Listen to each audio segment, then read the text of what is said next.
So we're heading into the cabin. The only way to get there is by boat. So we're almost there, only about 50 yards to go, and somebody's already got a fire lit for us. But you didn't get the truck, did you? Okay, on a serious note, this is the cabin, and it's not only accessible by boat, but I wanted to show you the pond here and come in from that way. Alright, so this is the cabin I talked about in the last video. It's only 10 by 16. It's 2-foot centers on everything, T111 on the sides, shingles on the roof.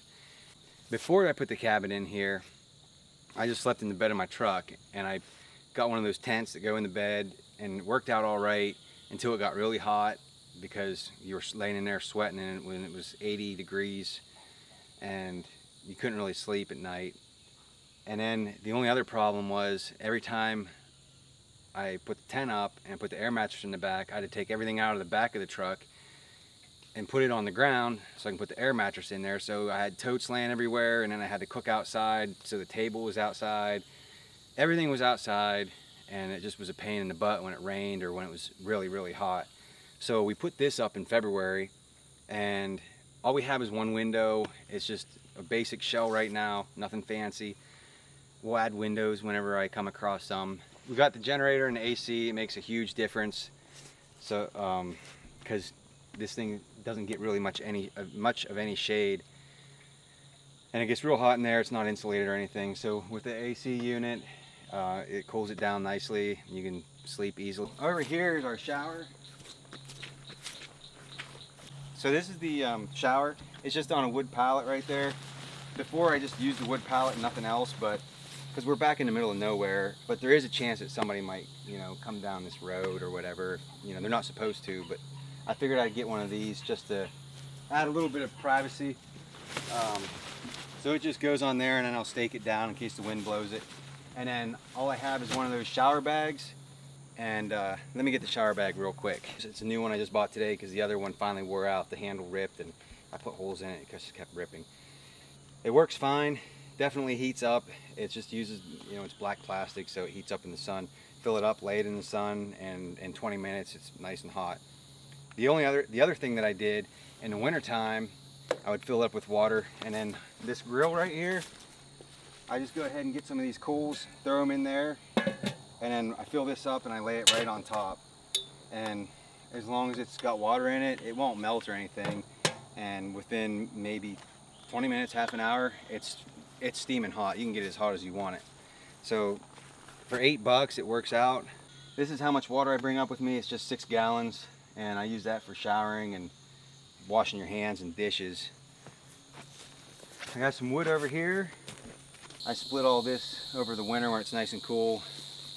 There's tons. We had a hurricane last year, so there's a ton of hardwood trees laying down, lots of firewood. This is where I originally, before I even had the tent in the bed of my truck, I used this tree here for these two trees, and I strung a hammock across here. And you can see this here, from the rain fly of the hammock, it's still hanging here. And then after that, I put the wood pallet right here, and I used that limb way up there to hang the shower on. That's when I had my truck right here, so it was real close. And then whenever we built the cabin, I ended up moving everything. The shower, you don't want to walk 50 yards in your birthday suit. There are fish in here, quite a bit actually. A lot of bluegill and bass. A lot of bass, maybe, I don't know, pretty small. But let me get my fishing pole and I'll show you. I bet I can catch a fish here in maybe 4 or 5 casts. We'll give it a shot. My Walmart special. It just rained a little bit ago, maybe 3 hours ago. So it's a real nice evening. It's actually really not that hot, maybe 75, 76. When it comes to wildlife, we have beavers in here. I have seen beavers. He was on the other side, and back here on the breastworks. I put a camera back there one day, and I left it there for a couple weeks. And we got a beaver, and then we also have an otter. So that was pretty cool. And I only have one video of him. It's just a short little video, but there we go. Dang it. Well, yeah, he hit it, and then I started reeling in like I was just gonna, cast again, and then he hit it again. I didn't set the hook, but whatever. What is this, number 4? See? Look at that. It's a nice sized one.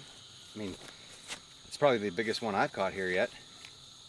I mean, it's not huge by any means, but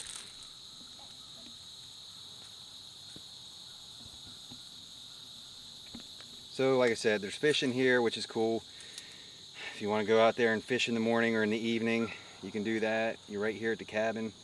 If you just want to sit around and listen to music, that's fine too. If you want to go hunting, you're right here. It's kind of like in the center of the property on the east side, so you can go to the north, and that's the direction of the food plot.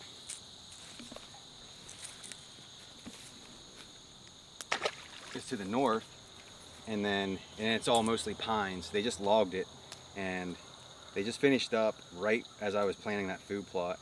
That's why there's those log landings that I want to put the food plots on.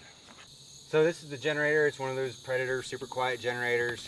It's got its battery start. It's super convenient up here. 3,500 watts. It's plenty to run the AC. And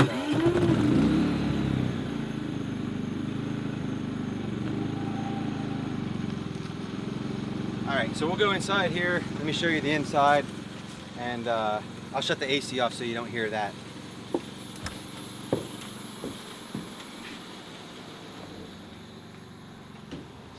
Like I said, it might be a little echoey, but like I said, this is 10 by 16. Everything's 2-foot centers, the floor, the ceiling, or the roof. We have one window, but like I said, I'm gonna add more windows here later.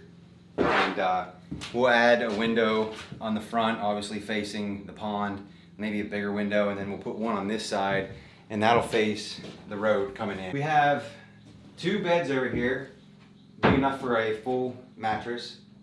I don't have any yet. What I want to do is, so right now all I have is an air mattress. I sleep on it. It's not a big deal. And in the future, I want to put a shower right here, put a shower pan here, and then run a wall across at least to about here, and close it in, put a door right here. That way you have a shower, and then maybe even a commode. Or I've seen where people do these off-grid. They have like these little septic tanks, or I can just use some other system or method, but that would be nice to have. And then of course it needs insulated, and that's it really. Paint the floor. Like I said, this is just, we built the shell, and that was it. Everybody's been kind of busy, so, and with everything being expensive, lumber for $8 for a 2x4, it's kind of silly to spend money on a hunting cabin right now. When we built this, it was in February, so the prices were going up, but they weren't as high as they are now. So I think this whole shed cost around a little over $3,000. That's the 2x6 or 4x6 beams, the shingles, everything, the window, the door. We don't really have a whole lot in it. What I would also like to do is put a porch out here, just a small, maybe come out 4 feet or maybe 5 feet, and then just run it the length of here, and then put a little roof on it. And that way you can just sit out here in the morning or in the evening, like right now if the mosquitoes aren't bad, and sit and look at the pond and relax. It's nice up here, it's quiet, relaxing, and I think it's in a pretty cool spot with that pond right there. It looks nice in the evening, and it looks really nice in the morning. But that's it. If you have any questions, ask me. I'll answer them. When it comes to this, like I said, it's just a shed, a shell with T111 plywood floors, and that's it. I'll go maybe show you the food plot in the morning, just a quick 30-second update. It looks pretty good. We got a heavy rain, so some of it's laid down, but I think it'll be all right. Well, it's next morning, and I just want to give a real quick update on the food plot. So right now it's about 16, 17 inches high. Some places it's a lot higher. We just had a pretty heavy rain yesterday, knocked some of it over, but it looks like it's coming back up just fine. And this will be a 3-week update on Thursday. Today's Tuesday. Thursday will be 3 weeks since we planted it. And since last week when I gave the 2-week update and today, we've had about 2 inches of rain. So it's getting plenty of moisture, and it looks like we're going to continue to get that moisture at least throughout the next 10 days. So the plot's growing good. The iron and clay cowpeas are growing well, and hopefully it stays that way and starts bringing some deer in. We'll see. I'm sure it'll take a little bit of time, but so far still just have that one doe and a few other deer here and there, but that looks like it's just that one doe. I had 2 buck come through here, but I don't know if they're going to stick around or not. They just look like they were just passing through. All right, well, thanks for watching. See ya.